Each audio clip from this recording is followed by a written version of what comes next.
किसी व्यक्ति को यानी नील आर्मस्ट्रांग को मून पर चंद्रमा पर भेजा गया था। पहले कदम रखने वाले व्यक्ति यहाँ पर वही थे। अब उसके बाद वापस से नासा ने तैयारी की है कि इंसानों को हम फिर से एक बार और चांद पर भेजेंगे और उसके लिए पिछले साल से तैयारी स्टार्ट हो चुकी है। और हमने डिस्कस भी किया था, पिछले साल नवंबर की बात है, लगभग 16 या 17 नवंबर के आसपास की बात है, जो आर्टेमिस 1 मिशन है उसको लॉन्च कर दिया गया था। वो आर्टेमिस 1 मिशन के तहत किसी को स्पेस में हमने भेजा नहीं है, बस खाली वो खाली स्पेसक्राफ्ट हम लोगों ने लॉन्च किया है, खाली रॉकेट लॉन्च किया है, जिससे हम टेस्टिंग कर सकें कि आखिरकार ऐसे ऐसे ये पूरा मिशन होगा। तो वो यहाँ पर सक्सेसफुली टेस्ट किया गया। अब उसके बाद यहाँ पर आर्टेमिस 2 की बारी आ चुकी है, यानी कि अब वो समय आ चुका है कि कुछ लोगों को, लगभग 4 एस्ट्रोनॉट्स हैं, उनको स्पेस में भेजा जाएगा जो कि चंद्रमा का चक्कर काट कर आएंगे, यानी चंद्रमा पर एक बार और फिर से भेजने की तैयारी है। तो आर्टेमिस 1 बेसिकली यहाँ पर किसी भी इंसान को लेकर नहीं गया था, ध्यान रखना, वो खाली हमने लॉन्च किया था ताकि टेस्टिंग कर सकें कि ऐसे ऐसे मिशन होगा और हम सक्सेसफुली इंसान को वापस से प्लैनेट पर लेकर आ सकें। ये हमारा मकसद है, इसकी वजह से टेस्टिंग की गई थी। अब यहाँ पर इंसानों को रख कर उसमें रॉकेट में भेजा जाएगा जो कि चंद्रमा का चक्कर काट कर आएंगे। चंद्रमा का चक्कर काट करेंगे मतलब चंद्रमा पर पैर नहीं रखेंगे क्या? नहीं, चंद्रमा का केवल चक्कर काट कर आने वाले हैं, उसके आसपास का जो एनवायरमेंट है उसकी स्टडी करके आने वाले हैं। फिर जो आर्टेमिस 3 लॉन्च किया जाएगा, उस वाले आर्टेमिस मिशन के अंदर में चंद्रमा के ऊपर इंसान को फिर से भेजा जाएगा। थोड़ा सा समय लगेगा लेकिन ये काम होने वाला है और इसका अनाउंसमेंट नासा ने कर दिया है। अच्छा, आज हम इसको क्यों डिस्कस कर रहे हैं? आज से पहले ये पिछले साल नवंबर में था, क्योंकि इसका 1 वाला मिशन है वो कंडक्ट किया गया था, हमने इसके बारे में कवर कर लिया है। अब दूसरा पॉइंट यहाँ पर आज की चर्चा में इसलिए क्योंकि नासा ने उन 4 एस्ट्रोनॉट्स के नाम जो है वो अनाउंस कर दिए हैं जो कि अब मून पर ये चक्कर काटने जाने वाले हैं। ठीक है, और ये आप देख पाओगे नासा का ऑफिशियल ट्वीट है। ये 4 लोग हैं, जो 4 लोग यहाँ पर मून पर जाने वाले हैं, उनके नेम यहाँ पर मेंशन कर दिए गए हैं। इस वजह से आपको ये आर्टेमिस 1 और आर्टेमिस 2 और आर्टेमिस 3 ये तीनों मिशंस के बारे में पता होना चाहिए, कैसे कंडक्ट किया जाएगा वो सब कुछ। चलो आओ सिंपल से शब्दों में समझते हैं। ये पिछले साल नवंबर का आर्टिकल है कि तीसरे अटेम्प्ट में यानी कि तीसरी बारी में आर्टेमिस 1 को सक्सेसफुली कंडक्ट कर दिया गया था। ठीक है, अब देखो होगा क्या, नासा का एक रॉकेट है जिसको हम लोग SLS रॉकेट बोलते हैं। SLS की फुल फॉर्म है space launch system mega rocket. तो यहाँ पर ये जो पूरा मेगा रॉकेट है दुनिया का सबसे पावरफुल रॉकेट कहलाता है। इसी रॉकेट को रिसेंटली भी लॉन्च किया गया था और इसी रॉकेट का यूज करके हम कुछ लोगों को चंद्रमा का चक्कर काटने के लिए भेजने वाले हैं। अच्छा, इस रॉकेट में इंसान कहाँ पर बैठेंगे? तो आपको पता होगा हर एक रॉकेट के अंदर में ऊपर की साइड में एक कैप्सूल होता है। यहाँ पर भी एक कैप्सूल देखने को मिलेगा। उस कैप्सूल को एक स्पेशल नाम दिया गया है, उसका नाम है ओरियन कैप्सूल। ठीक है, ओरियन क्रू कैप्सूल। बेसिकली उसके अंदर लोग बैठाकर हम चंद्रमा पर पहुंचाएंगे और इसमें काफी समय लगने वाला है। बोला यह जाता है कि इस मिशन के अंदर में लगभग 42 डेज यानी 42 दिन 3 घंटे और 20 मिनट का समय लगेगा। इतना समय लगने के बाद में यहाँ पर ये जो पूरा रॉकेट है वो वापस प्लैनेट पर आ सकेगा। और अगर हम डिस्टेंस की बात करें तो कितनी दूरी तय की जा रही है, तो लगभग 20,92,147 किलोमीटर यानी कि 20,92,147 किलोमीटर का जो पूरा डिस्टेंस है वो यहाँ पे ये पूरा स्पेसक्राफ्ट कवर करेगा। ये बात मेंशन की गई है। अब सवाल यह है कि ये करेगा कैसे, ये भी तो समझाओ। आप देखो इस वाले पॉइंट को, देखो इस वाले पॉइंट में आपको मजा आ जाएगा चीजें समझने के बाद में। यहाँ पे आप देख पाओगे पृथ्वी है और इधर यहाँ पे चंद्रमा है। तो पृथ्वी से चंद्रमा पर पहुंचाना है हमें लोगों को, तो उसके लिए ये जो आर्टेमिस 2 मिशन है कैसे जाएगा? पृथ्वी से लॉन्च होगा, एक चक्कर मारेगा और चक्कर मारने के बाद में इस प्रकार से यहाँ पर वो जाएगा। काफी बड़े डिस्टेंस को तय करने के बाद में चंद्रमा तक पहुंचेगा। और ध्यान रखना, केवल चंद्रमा के आसपास घूमकर नहीं आएगा, चंद्रमा से भी आगे निकलेगा। लगभग चंद्रमा से 64,374 किलोमीटर ये आगे जाएगा। आगे जाने के बाद में इस प्रकार से यहाँ पर आकर फिर एक चक्कर मार के वापस प्लैनेट पर आएगा। तो इस आर्टेमिस 1 का पूरा ये रूट था और ऐसे हम लोग आर्टेमिस 2 को भी कंडक्ट करने वाले हैं, जहां पर इंसानों को भेजा जाएगा। क्योंकि आर्टेमिस 1 बेसिकली एक टेस्टिंग की थी, तो वहां पर हम लोगों ने इंसानों को नहीं भेजा है। अब 2 के अंदर यहाँ पर इंसानों को भेजने के बारे में चर्चा की जा रही है। वो भी क्या करेंगे, केवल यहाँ पर एक चक्कर मार के आ जाएंगे, चंद्रमा पर उतरेंगे नहीं। ठीक है, ये रॉकेट यहाँ पर सारा काम करेगा। रॉकेट के बारे में हम ऑलरेडी डिस्कस कर चुके हैं। ये रॉकेट की पता है खास बात क्या है? ये बहुत ही लंबा रॉकेट है। इसकी ऊंचाई 322 फीट की है, 322 फीट की। ये कितनी हो गई? ये इतनी हो गई कि जो स्टैचू ऑफ लिबर्टी है ना, उस स्टैचू ऑफ लिबर्टी से भी यहाँ पर ऊंची हाइट इसकी देखने को मिल जाती है। इसकी खास बात यहाँ पर यह है कि इसमें जो बड़े बड़े बूस्टर्स आपको दिख रहे हैं, प्लस उसके बाद में इसमें बहुत सारा जो लिक्विड जो फ्यूल है वो हम भर सकते हैं। लगभग 24.4 लाख लीटर के आसपास लिक्विड ऑक्सीजन और 89,000 लीटर लिक्विड ऑक्सीजन भरी जा सकती है यहाँ पर। सॉरी, जो 24 लाख बताया था वो मैंने लिक्विड हाइड्रोजन बोलना था, मैंने ऑक्सीजन बोल दिया है। तो लिक्विड हाइड्रोजन और लिक्विड ऑक्सीजन आप कह सकते हो कि कितना ज्यादा यहाँ पर इसके अंदर फिल किया जा सकता है, यही इसकी कैपेसिटी है और यही यहाँ पर इसको इतना लंबा डिस्टेंस तय करने की जो पावर है वो प्रोवाइड करवाने वाला है। तो ये आर्टेमिस 2 को कब भेजने की तैयारी की जा रही है? 2024 के आसपास यहाँ पर इसको लॉन्च करने की जो प्लानिंग है वो पूरी तरह से की गई है। और यहाँ पर मैं आपको बोल चुका हूँ, सिर्फ चांद का जो ऑर्बिट है वो काट कर ये आने वाला है। उसके बाद जो फाइनल होने वाली टेस्टिंग वो है आर्टेमिस 3। आर्टेमिस 3 में क्या होगा, वहां पर हम लोग क्या करेंगे, जो हमारे एस्ट्रोनॉट्स हैं उनको चांद के ऊपर उतारेंगे भी। वो आर्टेमिस 3 में क्या जाएगा, उसमें समय लगने वाला 2026 या 27 तक ये काम होगा। इसी वजह से नासा की निंदा भी हुई। आपने कई सारे आर्टिकल पढ़े होंगे और पहले भी देखा होगा कि नासा ने पहले कभी किसी इंसान को भेजा भी है चांद पर या नहीं भेजा है।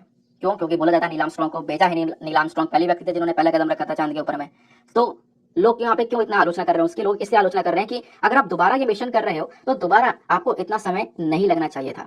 एक बार आप एक एग्जामिनेशन की तैयारी कर गए और वहां पे आपने वो एग्जाम क्लियर कर लिया, उसके बाद यहाँ पर आपने फिर से वो एग्जाम क्लियर करना है, एग्जाम्पल के तौर पर बता रहा हूँ, फिर से वो एग्जाम क्लियर करना है, आपकी तैयारी जो है वो पूरी तरह से है, तो क्या उतना ही समय लगेगा? उसमें नहीं लगेगा। इस वजह से नासा की जो क्रिटिसिज्म है वो काफी ज्यादा हुआ कि भाई भेजा भी था या नहीं भेजा था, क्योंकि इतना समय लगा रहा हो, 10 साल लगा रहे हो फिर से, तो इसमें बहुत टाइम लग रहा था। खैर वो जो टॉपिक है वो अलग हो जाएगा, उसका क्रिटिसिज्म वगैरह वाला टॉपिक वो अगला चलता रहता है। हम लोग बस खाली अभी समझ रहे हैं इस वाले टॉपिक को कि आखिरकार अभी क्या होने वाला है। ठीक है, अब एक और क्वेश्चन आ जाता है। क्वेश्चन यहाँ पर यह है कि जो मिशन है ना, इसका नाम आर्टेमिस ही क्यों रखा गया है? तो आर्टेमिस इसलिए रखा गया क्योंकि नासा का जो पहला मून मिशन था उसका नाम क्या था? उसका नाम था अपोलो। अपोलो मिशन के थ्रू ही तो नील आर्मस्ट्रांग को भेजा गया था। ठीक है, तो जो पहला मून मिशन था वो था अपोलो। और ग्रीक माइथोलॉजी को अगर आप पढ़ते हो तो वहां पर अपोलो और आर्टेमिस, अपोलो जो पहले भेजा जा चुका है, आर्टेमिस जो आप भेजने वाले हैं, ये दोनों ही मून मिशन है। तो दोनों जुड़वा भाई बहन कहलाते हैं ग्रीक माइथोलॉजी में। कैसे? अपोलो को सूर्य का देवता माना जाता है और आर्टेमिस को चंद्रमा की देवी कहा जाता है। तो ग्रीक माइथोलॉजी में इन दोनों का अपना अपने कनेक्शन है, इस वजह से यहाँ पर इसका जो नाम है वो आर्टेमिस रखा गया है। यहाँ पर देख पा रहे होंगे आर्टेमिस के बारे में हम लोगों ने ऑलरेडी जो डिस्कशन है, एक इनर आर्टिकल आपको ये देखने को मिलेगा, ये बहुत इंपॉर्टेंट है। इसको आप जीएस पेपर नंबर 3 एनवायरमेंट वाले सेक्शन से लिंक कर सकते हो, और उससे पहले जो आर्टेमिस वाला आर्टिकल पढ़ा था उसको आप GS paper number 3 science and tech के साथ में लिंक कर सकते हो। ठीक है, यहाँ पे बात की जा रही है इंडिया की जो टाइगर पॉपुलेशन है ना, वो अभी टाइगर पॉपुलेशन 3000 के पार पहुंच चुकी है, ऐसा यहाँ पर टाइगर सेंसस ने दिखाया है। जैसे हमारी जनगणना होती है ना, वैसे यहाँ पर जानवरों की भी जो काउंटिंग वो की जाती है उसको हम लोग सेंसस बोलते हैं। तो यहाँ पे क्या हुआ है कि एक जो नया सेंसस है उसका डेटा अभी कल हमारे प्रधानमंत्री ने रिलीज किया है। उस डेटा के अंदर बोला यह गया है कि कहीं ना कहीं जो टाइगर्स की संख्या है पिछले 5 सालों में, पिछले 4 सालों में वो बढ़ती हुई नजर आई है। जैसे 2006 में कितने टाइगर्स हुआ करते थे? 2006 में लगभग 1411 के आसपास टाइगर्स हुआ करते थे। 2010 में 1706, 2014 में 2226, 2018 में 2967। ठीक है, 2018 में 3000 के आसपास थे टाइगर्स, बट 2022 के अंदर में ये टाइगर्स की संख्या लगभग 3167 हो चुकी है, यानी कि 3167 आपको देखने को मिल जाएगी। तो 2022 में, यानी कि 2022 का जो डेटा आया है वो उसमें अच्छी खासी जो पॉपुलेशन है टाइगर की देखने को मिली है। बट हुआ क्या है, बोला यह जा रहा है कि जो पॉपुलेशन नजर आई है ना, ये कहीं पर ज्यादा हुई है और कहीं पर कम हुई है। जैसे जो हमारी शिवालिक की पहाड़ियां हैं या गैंगेटिक फ्लड वाला रीजन है, तो ये जो दोनों रीजन है यहाँ पर तो पॉपुलेशन ग्रो करी है। लेकिन जो हमारे वेस्टर्न घाट्स हैं, बहुत इंपॉर्टेंट पॉइंट है, ध्यान से सुनना, जो हमारे वेस्टर्न घाट्स हैं, यानी कि इंडिया के मैप को जब आप सदर्न रीजन ड्रॉ करोगे तो यहाँ पर आपको वेस्टर्न घाट्स देखने को मिलेंगे। जो ये वेस्टर्न घाट्स यहाँ पे केरला तमिलनाडु वाला जो रीजन है, यहाँ पर टाइगर की पॉपुलेशन कम हुई है। अब की बार यहाँ पर टाइगर की पॉपुलेशन डिक्लाइन होती हुई नजर आई, जबकि शिवालिक हिल, गंगेटिक फ्लड पे इन पर टाइगर की पॉपुलेशन बढ़ी है। अब वेस्टर्न घाट्स में टाइगर की पॉपुलेशन जो कम हुई है उसके पीछे कई सारे रीजन बताए जा रहे हैं। जैसे यहाँ पर बोला जा रहा है कि डेवलपमेंटल प्रोजेक्ट्स बहुत सारे हो गए, बहुत सारा डेवलपमेंट वहाँ पे लगातार किया जा रहा है, ह्यूमन डेवलपमेंट हो रहा है, ह्यूमन सेटलमेंट इंक्रीज होता चला जा रहा है, लोगों का इन्वॉल्वमेंट बढ़ चुका है, ह्यूमन एनिमल कॉन्फ्लिक्ट है, जिसकी वजह से यहाँ पर जो वेस्टर्न घाट से यहाँ पे टाइगर की पॉपुलेशन कम होती हुई नजर आई है। समझ में आया? तो ये था हमारा पर्टिकुलर डेटा, ये खासकर ये डेटा इंपॉर्टेंट है, इस पिक्चर को जरूर अपने पास में रख लेना, ये आपको हेल्प कर सकता है कि 2022 में संख्या कितनी है टोटल। तो क्या केवल इतने आर्टिकल को पढ़कर काम हो जाएगा? नहीं होगा। अब आपको यहाँ पे टाइगर के बारे में डिटेल से जानना होगा, क्योंकि एग्जामिनेशन में वहीं से सवाल बनने वाला है कि टाइगर की साइंटिफिक नेम, आयुषन स्टेटस, ये थोड़े रेलिवेंट पॉइंट्स हैं। तो जब हम लोग बात करते हैं टाइगर की, तो इस बाघ का साइंटिफिक नेम क्या होता है? वो होता है पैंथेरा टिग्रिस। और इंडिया के अंदर में जो ये टाइगर पाया जाता है उसका साइंटिफिक नेम क्या है? उसका नाम है पैंथेरा टिग्रिस टिग्रिस, यानी टिग्रिस जो नाम है उसको एक बार और ऐड कर दिया गया है बस। अब अगर हम टाइगर्स के बारे में डिस्कशन करें डिटेल से, तो बहुत सारी प्रजातियां आपको टाइगर्स की देखने को मिल जाती हैं। बहुत सारी प्रजातियां मतलब दुनिया भर में आप कह सकते हो कि 8 सब प्रजातियां नजर आती हैं टाइगर की, 8 प्रजातियां, जिसमें से एक होता है बंगाल टाइगर। मैं आपको 8 प्रजातियों के नाम बता रहा हूँ, इसको ध्यान से सुनना। इसमें से जो इंडिया के अंदर पाए जाते हैं उनके नाम ध्यान रखने हैं। जैसे बंगाल टाइगर, ये इंडिया में पाया जाता है। उसके बाद में कैस्पियन टाइगर, ये टर्की में, सेंट्रल एशिया, वेस्ट एशिया के अंदर देखने को मिलता है। और सबसे खतरनाक बात यहाँ पर है कि जो कैस्पियन टाइगर है वो एक्सटिंक्ट हो चुका है, यानी कि विलुप्त हो चुकी, खत्म हो चुकी है। ये टर्की में पाए जाते थे, अब नहीं पाए जाते, एक्सटिंक्ट हो चुके हैं। बंगाल टाइगर अभी देखने को मिलेंगे इंडिया के अंदर में, जिसके आगे एक्सटेंट लगा होगा वो भी ध्यान में रखना है, और इंडिया के अंदर जो पाए जाते हैं वो भी ध्यान में रखना है। फिर बंगाल और कैस्पियन के बाद में जो तीसरे टाइगर है वो है एमर टाइगर। जो एमर टाइगर है, ये एमर जो नदी है उसके रीजन के आसपास देखने को मिलता है, रशिया, चाइना, नॉर्थ कोरिया में पाए जाते हैं। ठीक है, ये भी जिंदा है, एक्सटेंट नहीं है। फिर जवा टाइगर, जो जवा टाइगर है ये नाम से पता चला इंडोनेशिया के अंदर जो जवा है वहीं पर ये पाए जाते हैं, और ये भी एक्सटेंट हो चुके हैं, विलुप्त हो चुके हैं। फिर साउथ चाइना टाइगर, चाइना के सदर रीजन में आपको ये टाइगर देखने को मिलेंगे। फिर आते हैं बाली टाइगर, इंडोनेशिया में बाली में पाए जाते हैं, ये एक्सटिंक्ट हो चुके हैं अगेन। ठीक है, फिर उसके बाद आता है सुमत्रन टाइगर, ये भी इंडोनेशिया के सुमत्रा वाले रीजन में पाए जाते हैं, ये अभी जिंदा हैं। फिर उसके बाद में इंडो चाइनीज टाइगर, ये बेसिकली पूरे साउथ ईस्ट एशिया में देखने को मिलेंगे, चाइना, इंडिया सभी जगह पर पाए जाते हैं, तो ये भी यहाँ पर अभी है इनकी पॉपुलेशन। तो इन 8 में से कितनी प्रजाति एक्सटिंक्ट हो चुकी हैं? इन 8 में से कम 3 प्रजाति एक्सटिंक्ट हो चुकी हैं। एक कैस्पियन वाली, दूसरी यहाँ पर जावा टाइगर, और तीसरी यहाँ पे है बाली टाइगर। ठीक है, ध्यान रखोगे। आगे आते हैं। अब इतना ज्यादा खतरा यहाँ पर इनको बढ़ चुका है, जैसे कि ये प्रजातियां खत्म हो रही है क्योंकि इनको खतरा बढ़ा। खतरा कैसे बढ़ा कि जहां जहां पर ये टाइगर्स पाए जाते हैं वो जो फॉरेस्ट है उसको लगातार डिस्ट्रॉय किया जा रहा है, टाइगर की हंटिंग काफी की गई है ना, उनको काफी बार यहाँ पे कह सकते हैं उनका शिकार किया गया है, तो ये कहीं ना कहीं खतरा इनको बढ़ता चला गया। अब इनका प्रोटेक्शन स्टेटस क्या है? क्योंकि अब खतरा है तो इसके लिए यहाँ पर इनकी सुरक्षा के लिए इनको प्रोटेक्शन स्टेटस दिया गया। तो ये चीज एग्जामिनेशन में डायरेक्टली पूछी जाती है। आपसे पूछा जा सकता है टाइगर्स के बारे में, तो जैसे कि सबसे पहले कि वाइल्ड लाइफ प्रोटेक्शन एक्ट 1972 में टाइगर्स को कहाँ पे कवर किया गया, तो शेड्यूल 1 में रखा गया है। शेड्यूल 1 में रखने का मतलब है कि आप यहाँ पर इनको पूरी तरह से सुरक्षा दोगे, और अगर इन टाइगर्स का कोई शिकार करता है तो उस व्यक्ति के ऊपर हाई पेनल्टी यानी कि जो फाइन वगैरह है वो चार्ज किया जाएगा। फिर आयुसीएन की बात करते हैं, तो आयुसीएन में इसको इंडेंजर्ड कैटेगरी में रखा गया, यानी कि ये जो प्रजाति है टाइगर की ये बहुत ज्यादा खतरे में नजर आती है, आप ऐसा कह सकते हो।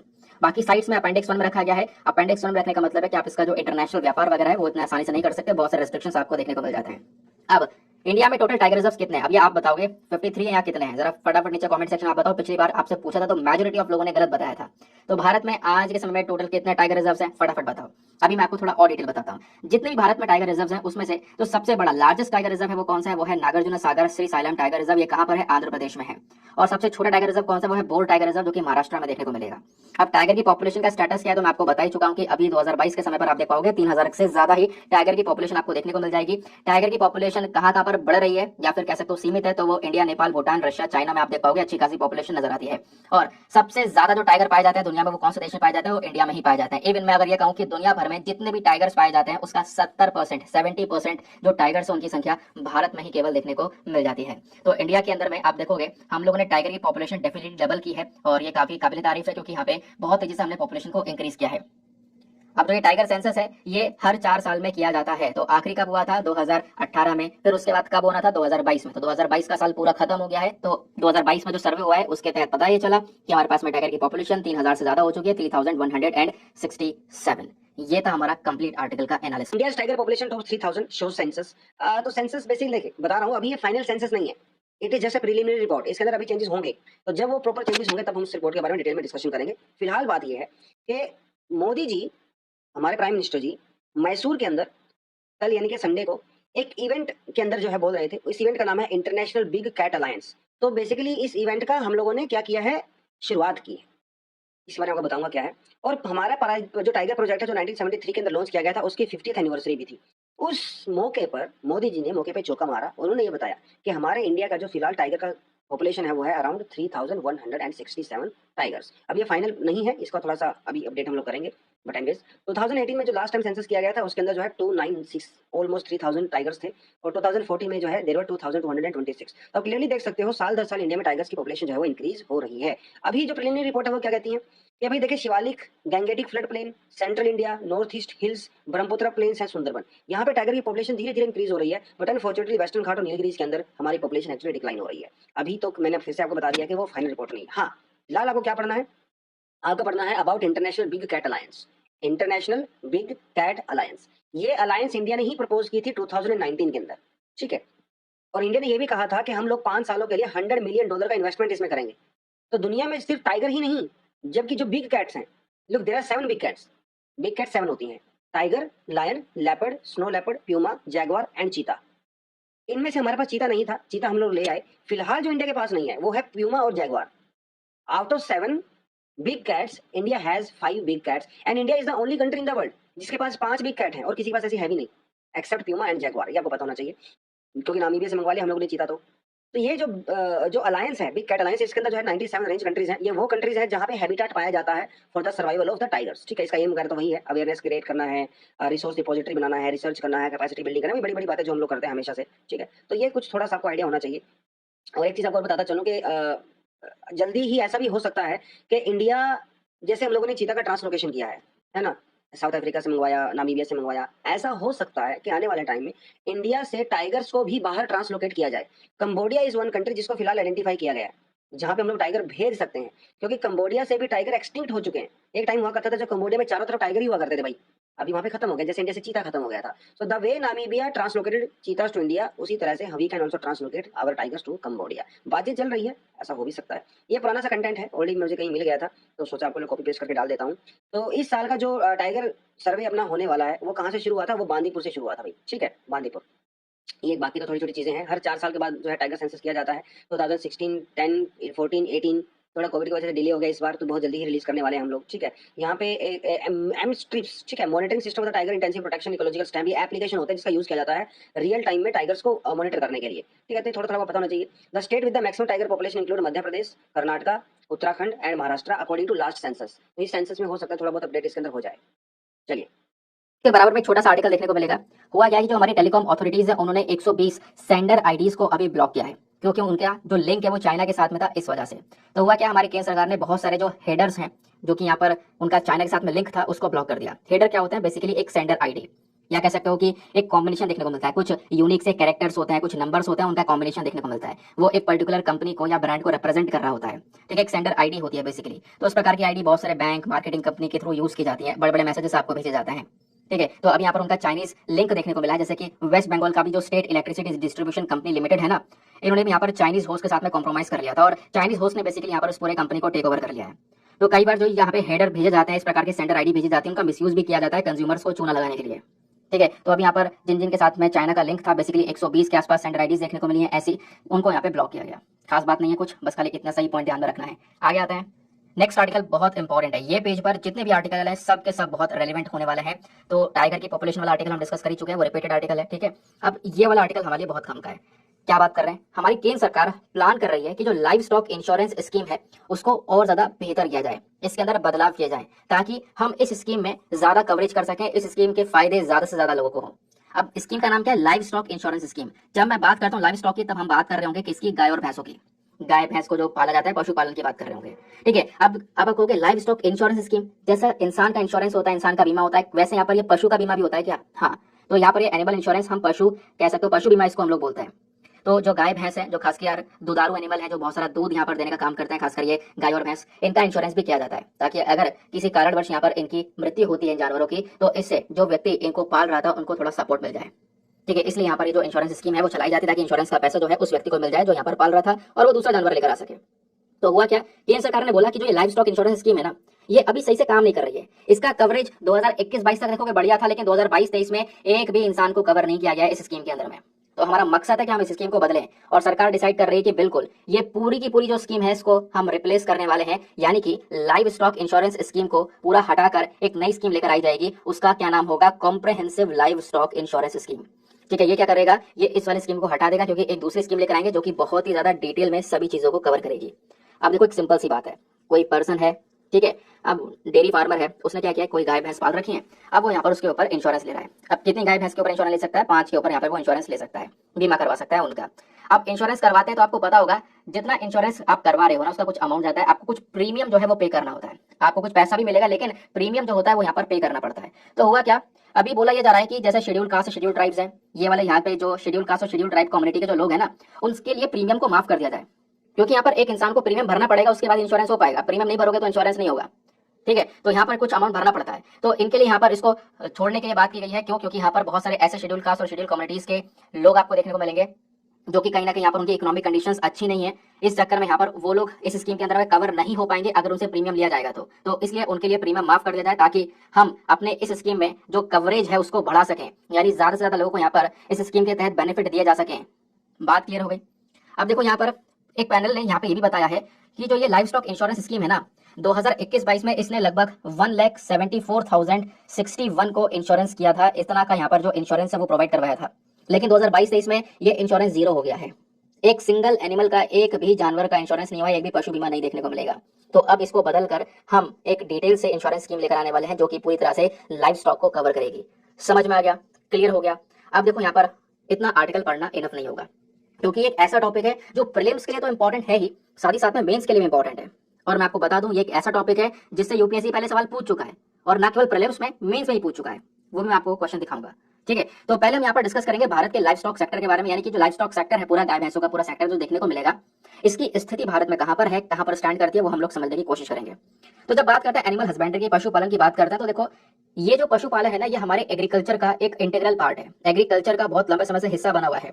हालांकि आज के समय में इसको थोड़ा बहुत इंपॉर्टेंस मिल रहा है, लेकिन एक समय था हम पहले फसलों को ज्यादा इंपॉर्टेंस दे रहे थे, लेकिन इस प्रकार से यहाँ पर जो हमारे पशुपालन है उसके ऊपर फोकस नहीं दिया जा रहा था। ठीक है, तो इंडिया की खास बात यहाँ पर यह है कि भारत ना एक कह सकते हो लाइव स्टॉक के मामले में बायोडाइवर्सिटी बहुत ज्यादा है भारत में, यानी कि बहुत अलग अलग प्रकार की जो ब्रीड्स हैं इन जानवरों की, वो यहाँ पर देखने को मिल जाती हैं। अलग अलग स्पेशल ब्रीड्स देखने को मिल जाती हैं, जो कि कोई ब्रीड ऐसी है जो कि बहुत ज्यादा मात्रा में दूध प्रोवाइड करवाती हैं। ठीक है, तो उसके बाद यहाँ पे समझाया गया है कि जो लाइव स्टॉक सेक्टर है, इसका कंट्रीब्यूशन भारत की अर्थव्यवस्था में कैसा है, यानी अर्थव्यवस्था में, इंडिया की इकोनॉमी में इसका कितना बड़ा योगदान है। तो जब बात करते हैं लाइव स्टॉक सेक्टर की, तो 2014-15 और 2020-21 को देखोगे तो इन अगर 5 सालों में आप देखो ना तो लगभग 7.9% की ग्रोथ हुई है इस पर्टिकुलर सेक्टर में। फिर 2014-15 से 2020-21 में आप देखोगे और ज्यादा ग्रोथ हुई है ना। तो ये जो ग्रोथ है लगातार बढ़ती चली गई है, ऐसा यहाँ पर मेंशन किया गया है। और न केवल ग्रोथ बढ़ी है, इसका जो बेसिकली कह सकते हो कि इम्पैक्ट है वो हमारी इकोनॉमी के ऊपर भी पड़ा है, इकोनॉमी बेहतर हुई है। क्यों? क्योंकि जो गांव वाली फैमिलीज है उनको रोजगार मिला है। और खासकर कभी कभी ऐसा होता है जो किसान है ना वो फसल उगा रहे होते हैं और साथ ही साथ में उनके घर में गाय भैंसे भी होती हैं। आपने देखा होगा गांव के अंदर ज्यादा ऐसे होता है। अब कभी कभी क्रॉप फेल मार जाती है अलग अलग कारण की वजह से, कई बार बारिश ज्यादा हो गई या कुछ ऐसे डिजास्टर्स हो गए जिसके चक्कर में फसल इतनी ज्यादा ग्रो नहीं करी, उन फार्मर्स को कोई फायदा नहीं हुआ। तो उसकी भरपाई आप कह सकते हो जानवर का जो दूध है उसको बेचकर पूरा कर लेते हैं। तो ऐसी चीजें भी यहाँ पर नजर आती हैं। तो कहीं ना कहीं हमारी इकोनॉमी में एक बहुत बड़ा जो सपोर्ट है वो इसी सेक्टर का है। कितना बड़ा सपोर्ट है? लगभग लगभग कह सकते हो कि जो हमारे पूरे देश की अर्थव्यवस्था है उसमें 5%, कितना 5% कॉन्ट्रीब्यूशन इसी इकोनॉमी का है, इसी लाइव स्टॉक सेक्टर का है। क्योंकि 80 मिलियन डेली फार्मर्स आपको देखने को मिल जाते हैं। कितने? 80 मिलियन, और 1 मिलियन में 10 लाख हो रहे हैं। तो 80 मिलियन जो फार्मर्स हैं वो कहीं ना कहीं डेयरी फार्मर से, वो डेयरी फार्मर्स हमारे यानी कि दूध वाले सेक्टर से रिलेटेड काम कर रहे हैं वो। ठीक है। अब देखो इंडिया के अंदर में जो ये अलग अलग ब्रीड्स पाई जाती हैं, इन गाय भैंसों की जो स्पीशीज हैं वो बहुत अलग अलग प्रकार की वैरायटीज देखने को मिलती है। जैसे अभी ना इंडिया में जनवरी 2023 तक बात करें, बिल्कुल लेटेस्ट डेटा की बात करें, लेटेस्ट बिल्कुल जनवरी 2023 तक इंडिया में टोटल 212 के आसपास बेहतरीन ब्रीड्स देखने को मिल जाती हैं, सबसे बढ़िया ब्रीड्स देखने को मिल जाती हैं। उसमें से अभी हाल ही में 10 नई ब्रीड को जोड़ा गया है। जैसे मेघालय की मसीलुम कैटल है, फिर उसके बाद में राजस्थान का संकोरी कैटल है, महाराष्ट्र का कठानी कैटल है। इस प्रकार से कई सारी जो महाराष्ट्र की जो एक और भैंस है जिसको हम लोग बोलते हैं पूर्णथड़ी बफेलो, तो इस प्रकार के यहाँ पर कुछ भैंसे हैं, गाय हैं, बकरियां हैं। सोजत गोट राजस्थान की है, करोली गोट राजस्थान की है, गुजारी गोट राजस्थान की है। तो इनकी जो दूध देने की क्षमता है वो काफी ज्यादा है। इनकी जो ब्रीड्स है ना, ये ब्रीड्स काफी स्पेशल ब्रीड्स हैं। तो इंडिया में इस प्रकार की स्पेशल ब्रीड्स बहुत सारी पाई जाती हैं। ये इंडिया के लिए एक कह सकते हो अच्छी बात है। अब हुआ क्या है कि ऐसा नहीं है कि सब कुछ अच्छा ही हो रहा है, कुछ दिक्कतें भी इंडिया में जो खासकर लाइव स्टॉक सेक्टर बुरी तरह से लेकर उनको सफर कर रहा है। जैसे पहली प्रॉब्लम एनिमल डिजीज का बढ़ना, और अभी कुछ दिन पहले हमने इसके बारे में डिस्कशन भी किया था, है ना, द हिंदू के वीडियो में कवर किया था लंपी स्किन डिजीज के बारे में। तो भारत के अलग अलग राज्यों में पूरी तरह से जो लंपी स्किन डिजीज है वो गायों में फैल गया था और कई लाखों गाय यहाँ पर मारी गई है लंपी स्किन डिजीज की वजह से। तो कभी कभी यहाँ पर इस प्रकार का जो ये एनिमल डिजीज है वो फैल जाता है, जो कि कहीं ना कहीं बहुत खतरनाक होता है, जैसा अभी हमने रिसेंटली देखा था। तो लाइव स्टॉक सेक्टर को ये इसका सबसे बड़ा झटका लगता है। फिर दूसरा यहाँ पर कारण है लैक ऑफ एक्सटेंशन सर्विसेज, यानी कि आज के समय में भी जो ज्यादातर फार्मर्स फोकस कर रहे हैं वो क्रॉप प्रोडक्शन के ऊपर ज्यादा फोकस कर रहे हैं, यानी कि फसलों का उत्पादन वगैरह ज्यादा किया जा रहा है। ठीक है, जो लाइव स्टॉक है इसके ऊपर प्रॉपरली इतना अटेंशन लोग दे नहीं रहे हैं। इसकी चक्कर में भी आप कह सकते हो कि इसकी प्रोडक्टिविटी इंडिया में इतनी ज्यादा नहीं हो पा रही है। समझ गए? आगे आते हैं। अब बात करता है supreme court to hear today pleas on identification of minorities. अब इसका पूरा मतलब क्या है इसको देखो। हुआ क्या है ना, इंडिया में काफी सारी माइनॉरिटीज रहती हैं। माइनॉरिटीज मतलब अल्पसंख्यक, जिनकी संख्या थोड़ी कम है। ऐसी बहुत सारी कम्युनिटीज आपको देखने को मिलेंगी। ठीक है, अब देखो बोला यह गया है कि इंडिया में हिंदू जो है वो मेजोरिटी में है ना, हिंदू कम्युनिटी मेजोरिटी में, हिंदू ज्यादा है, बाकी जो कम्युनिटीज है वो माइनॉरिटी में देखने को मिल जाती हैं।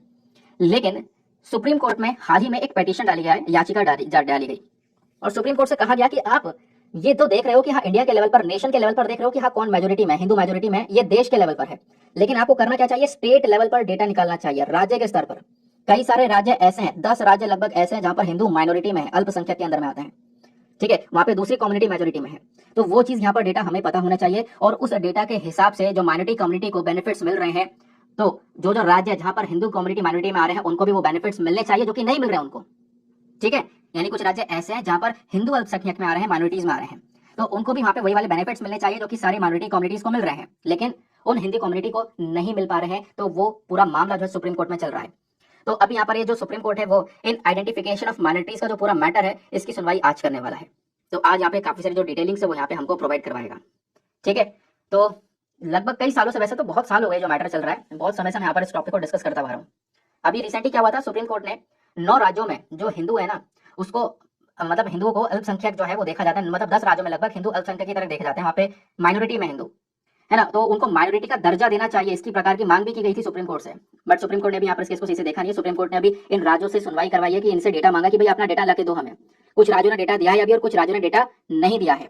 तो अभी यहाँ पर सुप्रीम कोर्ट उनसे डेटा भी मांग रहा है कि पहले हमारे पास में एक डेटा होगा क्लियर, फिर उसके बाद हम यहाँ पर कुछ अपनी सुनवाई करेंगे।